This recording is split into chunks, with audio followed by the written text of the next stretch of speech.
Hello everybody, welcome back to my channel, the Eddie War channel. We're going to get back into the video, or not back into the video, into a video I'm watching called I Solved the Five Nights at Freddy's 2 Timeline.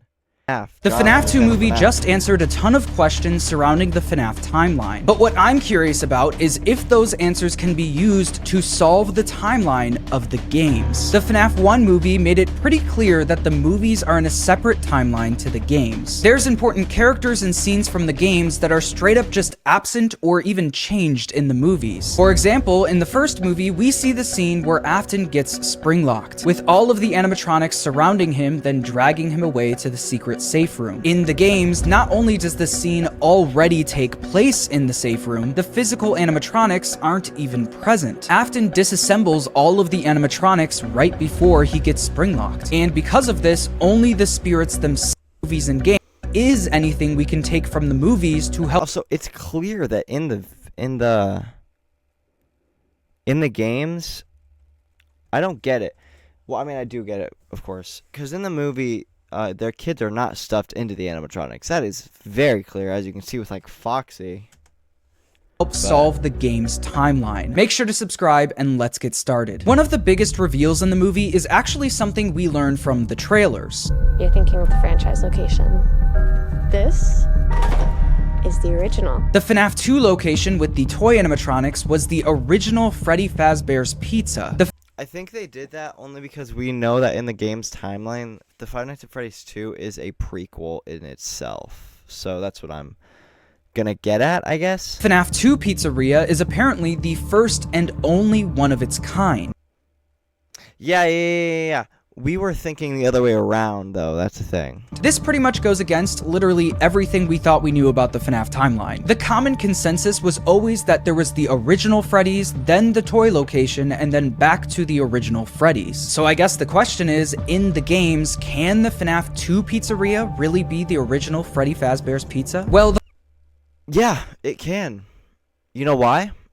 Because in Five Nights at Freddy's 6, we have a mini game, Protect Charlie, I think it was, Protect the Child or something like that, where we literally are in the FNAF 2 Pizzeria, as we can clearly see being the puppet. If that was the first kill, you know, it's very likely it could have been the first location. the first thing I thought of was the FNAF 2 phone calls, where Phone Guy talks about the withered animatronics coming from a previous location. By now, I'm sure you've noticed the older models sitting in the back room. Those are from the previous location, and we just use them for parts now. The newspaper at the end of FNAF 2 also says, quote, "The new animatronics will be scrapped due to possible malfunctions. However, the original characters are being kept in hopes of a possible reorganization of the company." This straight up says that the toys are the new animatronics, while the withereds are the original characters from the previous location. All of this heavily implies that there was an original Freddy's before the toy location. There's also the fact that the movie shows the toy location being open in 1982. 1982, which would have been the year of 1983, meaning Charlie would have died before, well, yeah, because in 1983 is the Bite of 83, where Evan, or whatever, Dave you want to call him, I don't really care, he dies to Fredbear, but I don't think that happens in this movie. And we know because of this coin from the games that Freddy's doesn't open until 1983. All of this felt like the nail in the coffin. There is no way that the FNAF 2 location is the original Freddy Fazbear's Pizza in the games. Right? Well, after looking back over the first 7 FNAF games, a few things stuck out to me, especially in FNAF 4. In the minigames of FNAF 4, we get to see a week in the life of the crying child. And because of the commercial playing on the TV in the living room, we know that these minigames take... Well, 1983, that's how we can tell that the Bite of 83 is in 83, right, Sigma? But what is he getting at here? Place in 1983. During the crying child's walk back home, we pass by a little girl playing with toy versions of the toy animatronics. We also see a toy version of Mangle in the Afton house. Oh, sorry. That's right. Mangle is taken apart. Right. But there wouldn't be a such thing as Mangle, or such thing as like Pink Foxy if Foxy wasn't pink yet. It is having a Pink Foxy only works if the Five Nights at Freddy's 2 location was even remotely open, which means it had to have been open before 1983. Also, if I can remember, Bonnie wasn't that shade of blue in the original games. He was blue, not purple, like he's things, but it wasn't that shade of blue, which means the toys would have probably been based off of the toy animatronics.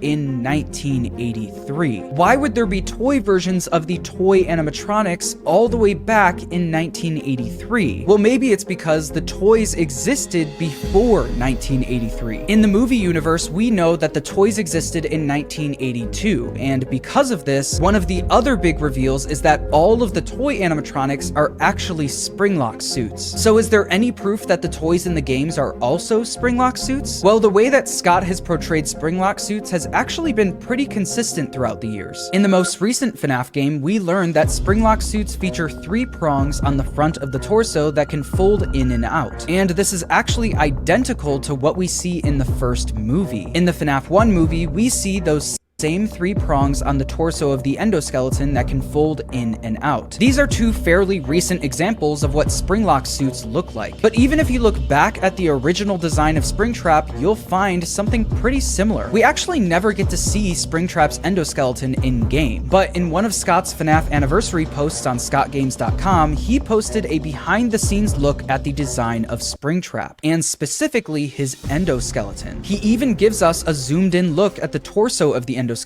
and right there you can see those 3 prongs. You can also see rings around the arms and legs, presumably so human arms and legs can fit and operate inside the suit. For comparison, the Endo 01s from the FNAF 1 game do not feature the 3 prongs or the rings around the arms and legs, because the FNAF 1 animatronics are not Springlock suits. So what about the endoskeleton of the toy animatronics? Well, we know that they use Endo 02s, and thankfully Scott gives us a really good look at Endo 02 in-game. And wouldn't you know, the endos for the toy animatronics They do. He's right. They have, I don't know what these 3 would be used for, but maybe they connect into something, like the 3 prongs here.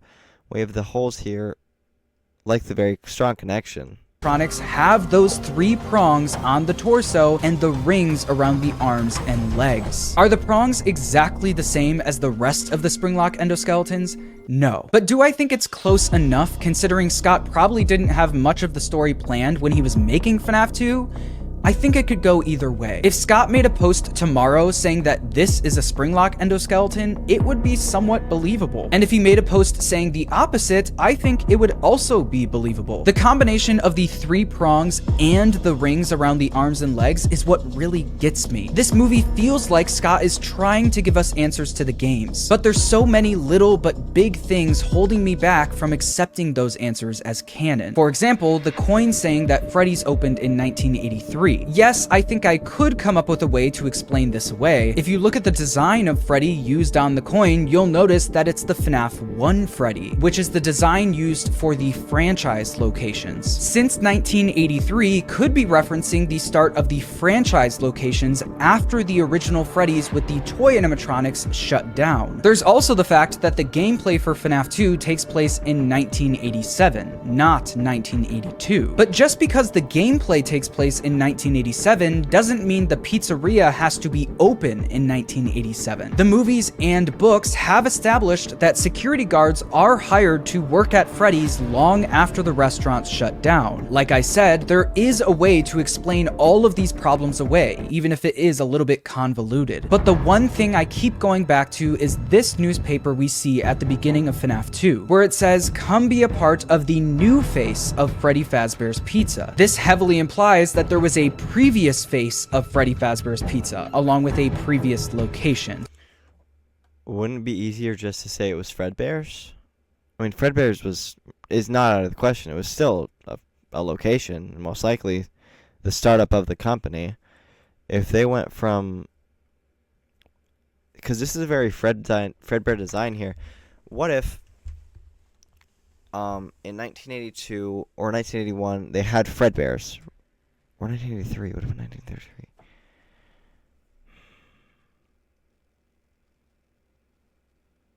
In 1982, they could have had Fredbear's. that could have led them to try something new, right? They had something new. The new face of Freddy's would have been the toy animatronics, since they're sleek, new in design. But then they went back to these original ones, right? The original looking ones. After they closed down, they went back to these ones, and that would still make it the original Freddy's. That's where we play, and then after that, we bring into the new face of the new and designed ones of these. That's the only way it would make sense. So as far as the FNAF 2 location being the original Freddy's in the games, I think it's possible, but it's highly unlikely. But one big reveal from the movie that I think can work well in the games is that the reason the puppet calms down when hearing the music box is because it was a gift from her father, Henry. I think that works pretty well in the games and is a satisfying answer to why the music box works on the puppet. Speaking of the puppet, the movie also revealed that the only animatronic that's haunted in the FNAF 2 pizzeria is the puppet. The movie makes it very clear that there's only one spirit haunting the pizzeria, and that's Charlie. Because of this, Charlie is actually the one controlling all of the toy and withered animatronics, which means all of the animatronics except the puppet are not haunted. This is something that could translate to the games, but there are a few problems. In FNAF 2, we see the spirit, or at least the suit, of Golden Freddy popping in and out of the office. We also know that there were another set of murders at the FNAF 2 location, commonly referred to as the DCI, the Dead Children Incident. Once again, I don't believe in the Dead Children's Incident. I believe that because Five Nights at Freddy's 2 was a prequel, it makes more sense for them to be possessing the old animatronics that they designed into new ones. They wouldn't have stuffed them in the toy animatronics. They would have stuffed them into these ones. I don't think there were 5 deaths taking place in the 5 animatronics of Freddy's at all. If Afton was the main designer on the suits, he would have hit them pretty well into the suits, or even before that, they would have hit him before possessing the suits, making Remnant. There's one children's incident, the missing children's incident, not the dead children's incident, because the entirety of the series we don't hear about that except for this one part. I believe this is instead showing us that the missing children incident happened in Five Nights at Freddy's 2 location instead of the Five Nights at Freddy's 1 location. But after FNAF 2, the DCI is literally never brought up in another game again. Exactly.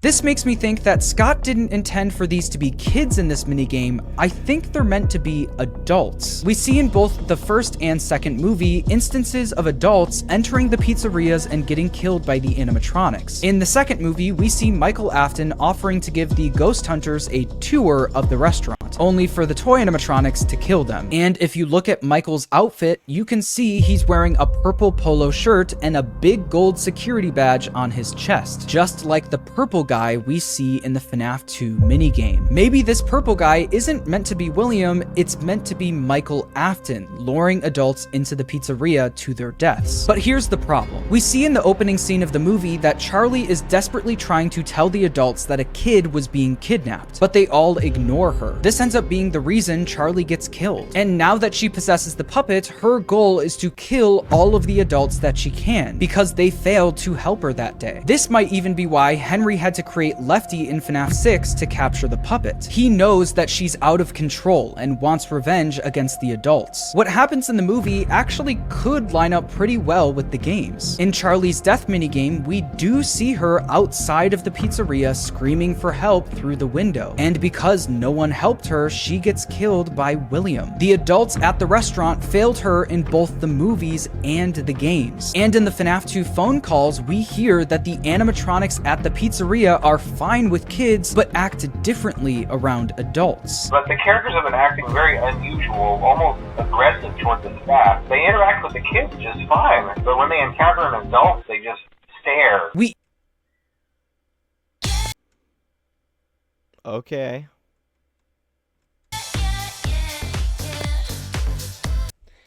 I don't hate that. I don't hate that. I don't hate that at all. It would also coincide with the fact that the dead children isn't a real thing as well, and that there's only the first 5. Jeremy, Fitzgerald, or whatever.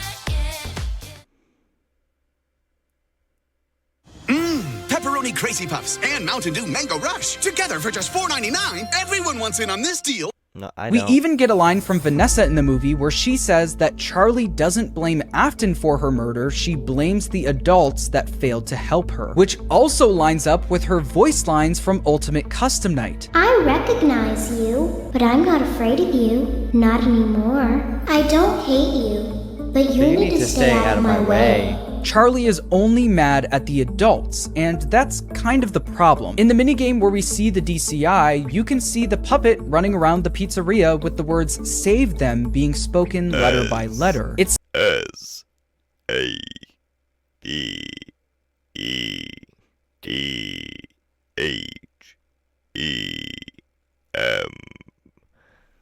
seems like the puppet is trying to save the people who got killed, but if these really are supposed to be adults, Charlie wouldn't want to save them. This is the thing. It feels like these pieces are supposed to connect, but there's they always don't. one or two things contradicting them. But one other thing that could work in the games is what's in the box. In the movie, we see Vanessa pull a box out of the closet and take various objects out, including Garrett's toy plane. Because Garrett's plane was in the box, I think it's safe to assume that what's in the box is Afton's trophies from his What's in the box?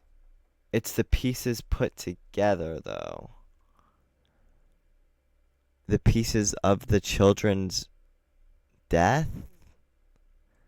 murders. This is a common thing that serial killers do, so that would make sense. This is one of those things that has no evidence to back it up in the games, but it kind of doesn't need it. The box isn't super important. Perhaps some things are best left forgotten for now. But the thing is,